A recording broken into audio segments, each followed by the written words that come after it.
আসসালামু আলাইকুম। পার্ট 20 আপনাদেরকে স্বাগত। আজকের প্রথম প্রশ্নটি হচ্ছে, রঞ্জন চরিত্রটি রবীন্দ্রনাথ ঠাকুরের কোন নাটকের?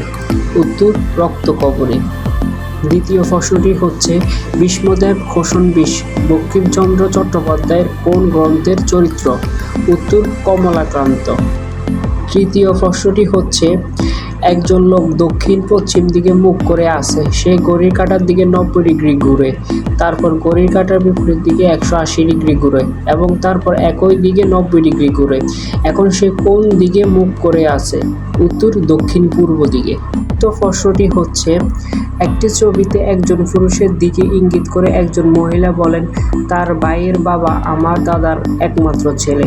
ছবির মহিলার সাথে উক্ত ছেলের সম্পর্ক কী? উত্তর, ভাই বোন। পঞ্চম প্রশ্নটি হচ্ছে, দীনবন্ধু মিত্রের নীল দর্পণ নাটকের ইংরেজি অনুবাদক কে? উত্তর, মাইকেল মধুসূদন দত্ত।